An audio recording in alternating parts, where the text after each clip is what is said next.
Welcome to today's deep dive. So, um, I want you to imagine something. In 2022, almost 1.5 billion people watched the World Cup final. That is just a massive number. I mean, billion with a B. Right. And here is the really crazy part. Hmm. Millions of those people were using English to talk about the game, even if English isn't their first language. Yeah, they're just, arguing with the person next to them in a crowded room. Exactly. We usually think learning a language is this, like, boring thing. You sit in a classroom and memorize words from a book. Oh, totally. Just staring at a whiteboard. It can be so dry. Right. But what if the best language school in the whole world is actually just, well, a loud sports bar late at night?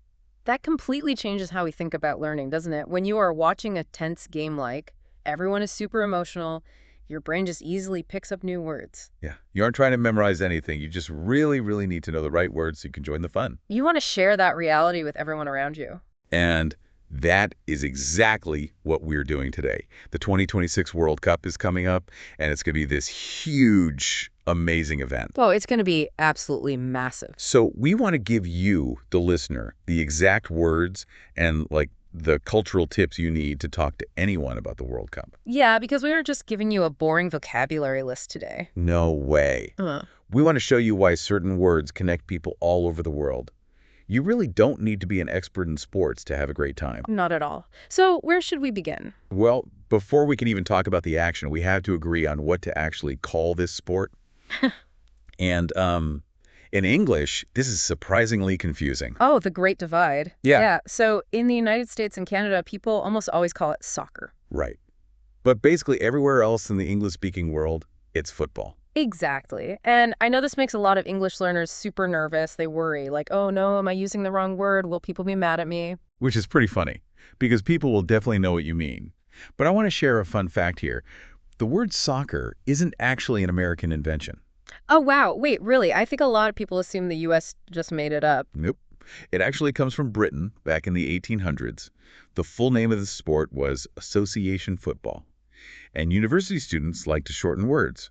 So association became ASOC, and then they added an to the end. Oh, so that's how we got soccer. Yeah.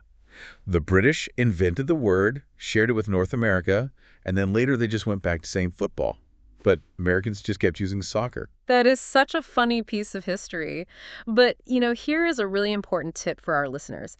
No matter what you call a sport normally, soccer or football, the big tournament is always called the World Cup. Yes, exactly. You will never, ever hear an American say they are watching the soccer cup. It's just always the World Cup. Right. And that brings up another really important word choice. If you are in the U.S., you might naturally say, I'm going to watch the soccer game. Sure, that sounds completely normal for a regular day. But for the World Cup, the best, most natural word to use is actually match. I really love this difference. Saying, I watched the soccer game during the World Cup is kind of like, well, it's like wearing pajamas to a really nice restaurant. That is a great way to put it. Like, people know you were wearing clothes, but it just doesn't fit the feeling of the event at all. Exactly. The word game sounds very casual, like kids playing a game in the park. But a match sounds official. It means two teams are coming together for something really important. It just sounds more global and exciting. And speaking of exciting, you don't just wear a normal shirt to a match, and you don't watch it in a regular building. No, you wear a jersey and you watch it in a stadium. Right. A jersey is special. It has the team's colors, maybe the bright yellow of Brazil, or the blue and white stripes of Argentina. And a stadium is a huge place built just to hold all those excited fans. Okay, so we know what to call the event and what to wear. Let's talk about the action. What actually happens on the grass? Well, the whole point of the sport is to get points. But if you are learning English, there is a very common mistake here. You might try to translate from your own language and say a player made a goal. Yeah, that makes sense logically, right? Because you created the point. It does make sense. But in English, we just don't say that. You don't make a goal, you score a goal. Score a goal. Why do we say it like that? Well, the word make is for creating physical things, like making a cake or making a mess. But score comes from a really old word that means keeping count or adding numbers. Oh, that makes a lot of sense. So Lionel Messi doesn't build or make a goal. He just adds a point to the total count. He scores a goal. Exactly. And the match itself is 90 minutes long. It's broken into two parts, which are 45 minutes each. And right in the middle is halftime. I think halftime is actually the best part for talking. You get a 15-minute break to grab a snack, check your phone, and ask your friends what they think so far. It's definitely the social break of the match. But during those 90 minutes of action, there is one person in charge of the rules. The referee. Or, we usually just say the ref. The ref. And their job is really hard. They have to watch all these fast players and blow a whistle if there's a foul. Right. A foul is when someone accidentally kicks another player instead of the ball or pushes them. And the ref has two famous ways to punish players: the yellow card and the red card. Oh, those are known all over the world. Yeah. So a yellow card is just a strong warning. It's like saying, hey, be careful, one more mistake and you are out. But a red card is a total disaster. It really is. What makes the red card so terrible? Well, the player who gets the red card has to leave the field right away. But the worst part is the team cannot put a new player in. So instead of 11 players, the team only has 10. Oh, wow. That leaves so much empty space on the field for the other team to use. It makes it so hard to win. It completely changes everything. It's just survival mode after that. But what happens if nobody wins? Like the 90 minutes are over and the score is 1-1. What do we call that? We call that a draw or a tie. Early in the tournament, a draw is fine. Both teams get a little something. But later on, someone has to go home. You can't end in a draw. So what do they do? First, they add 30 minutes. We call this extra time. And it is exhausting. The players are tired. Everyone is nervous. And if it is still a draw, after that extra time, Then we get the craziest part of the whole sport, the penalty shootout. the penalty shootout, just saying it makes me feel stressed. It really is pure stress. Normally, football is about 11 people working together as a team, but a shootout changes all of that. It's just one single player kicking the ball and one goalkeeper trying to stop it. It is so lonely for them. And it feels totally unfair for the goalkeeper, right? Oh, completely unfair. Hmm. The kicker is standing so close to the net, they are expected to score easily. The goalkeeper has to basically just guess which way to jump. So if the kicker misses, it's their own fault because it was easy. Yeah. But if the goalkeeper can't stop it, they still feel like they let their whole country down. Exactly. We use words like luck and nerve for the shootout because it isn't really about athletic skill anymore. It's just about who can handle the mental pressure. It really brings people together, though. Millions of people holding their breath at the exact same second. It's very powerful. But while those stressful shootouts happen every World Cup, the 2026 tournament is actually going to look very different from past ones. Oh, yeah, the size of it is going to be wild. Huge. For the first time ever, there will be 48 teams playing instead of the usual 32. That means so many more fans, so many more matches to watch. And it's happening over a massive area. It is going to be hosted by 3 countries: Canada, Mexico, and the United States. So when we say host, that means those countries are providing the stadiums, the cities, the hotels, organizing the whole party. Yes. But having the matches spread across 3 giant countries creates a brand new problem for fans. Let me guess, time zones. Time zones. They are your biggest enemy this time. Oh, for sure. You have to be so careful. If you don't check the local time, you might turn on the TV and realize the match is already half over. It takes a lot of planning. But I think it's kind of cool because it forces you to sync up with the rest of the world, even if you have to wake up at 3 a.m. Yeah, but I have to wonder, doesn't this make the party feel a little smaller? Like usually the World Cup is in one small country and the whole place turns into a giant carnival. Everyone is together. But if the matches are spread from Vancouver to Mexico City to Miami, don't we lose that special feeling? That is a really fair point. You do lose that feeling of everyone being crowded into one small place, but you gain something else. You get so many different kinds of atmosphere. Atmosphere, that's a great word.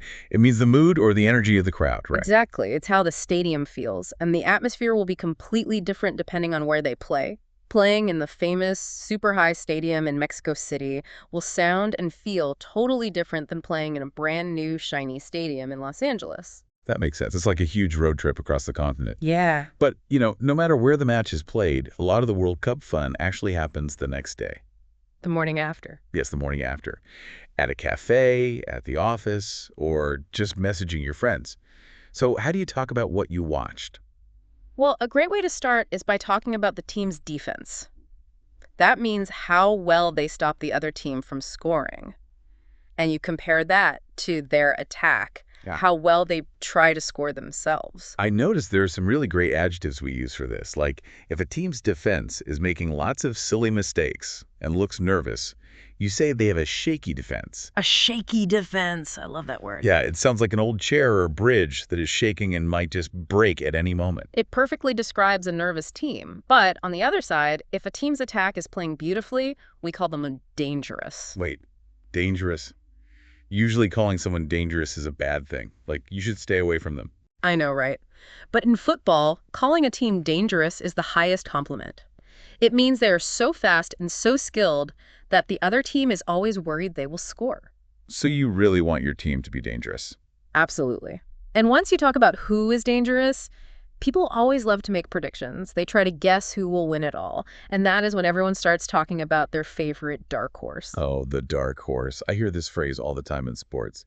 What is a dark horse? A dark horse is a team that nobody expects to win, but they surprise everyone and do really, really well. People just love an underdog, don't they? They do. We love it when the normal rules are broken. It's kind of like music. Mm-hmm. You know when you find a cool, unknown band before they get famous? Oh, totally. Picking a dark horse feels just like that. If you say, I think this tiny country is going to win, and then they actually beat a huge team like France or Argentina, you get to walk into work the next day and say, I told you so. I knew they were dangerous. It makes you look so smart. You get instant respect from your friends. But let's be honest, most teams end up losing. So what are the right words to use when things don't go well? Right. Well, if the match is really close and stressful, we say it's tense. And if the crowd is just amazing and loud, we say the atmosphere is electric. Electric, like full of energy. Yes. But if your team loses, English speakers don't usually just say, I am sad. They say, I am frustrated because we wasted chances. Wasted chances. That's a very specific feeling. A chance is a good opportunity to score. If you waste it, it means it's your own fault, right? You made a mistake. Exactly. It isn't just bad luck. It means you had the power to win, but you threw it away. It's the most painful feeling for a sports fan. So we've talked a lot about some great words, but I want to pause here for a second. What if someone is listening right now and thinking, I don't care about a shaky defense, I don't know what a dark horse is, and I really don't like sports at all. Can they still join the conversation? Oh, absolutely. This is maybe the most important part of our discussion today. You really don't need to be an expert to have fun with World Cup English. That's a relief. What should a beginner do? The best thing you can do is just be honest. It is completely natural to smile and say, I don't follow football all year, but I always enjoy watching the World Cup. That's great. It shows you want to connect with people without pretending to be some huge sports fan. And honestly, because of those crazy time zones we talked about, you are probably going to sleep through a lot of games anyway. So true. So if everyone at the office is talking about an amazing goal and you missed it, what do? You just grab your phone and watch the highlights. Ah, the highlights. Yes, highlights are just short videos that show only the best parts of the match. The goals, the red cards, the big moments. They take a 90-minute game and turn it into a 3-minute video. So you can watch the highlights on the bus in the morning, and suddenly you know enough to talk to your coworkers. Exactly. And when you talk to them, just keep it really simple. You can just say they deserve the win or, wow, that was a really close game. Just simple opinions that everyone understands. Right, because learning these words isn't about proving how smart you are about sports. It's about connecting with people. It's like a key that opens doors. Exactly. Imagine you are waiting at the airport, sitting next to a total stranger. You might be from different countries, have different jobs, different lives. You might have nothing in common. But if you just ask them, which team are you supporting? You instantly have something to talk about. You build a connection out of nowhere. That is just beautiful. Okay, let's do a quick review of everything we learned today. Good idea. We talked about why we say match instead of game for the World Cup. And we learned that you don't make a goal, you score a goal. We talked about the ref giving out yellow cards and those terrible red cards, and the pure stress of a penalty shootout when the game ends in a draw. We also talked about the crazy time zones in 2026 because the tournament is hosted by 3 different countries. And we covered how to talk to your friends the next morning using great phrases like shaky defense, dangerous attack, and picking a dark horse. And the most important lesson. You just need simple words and a quick look at the highlights to join the fun. Yeah, you don't need perfect English grammar. You just need a few words and a smile. You really can use these words to talk to anyone, anywhere in the world. Which brings me to a final thought for you to think about. We started today by talking about boring classrooms. But if this one sports tournament can help Millions of people learn useful English in just a few weeks. And help total strangers connect with each other. Right. Could it be that big international sports are actually the greatest language school we have? That is a really interesting idea. The amount of talking that happens just because of one ball on a field is pretty amazing. It's something to think about the next time you hear that whistle blow. Definitely. Keep practicing those words, and until next time, enjoy the match.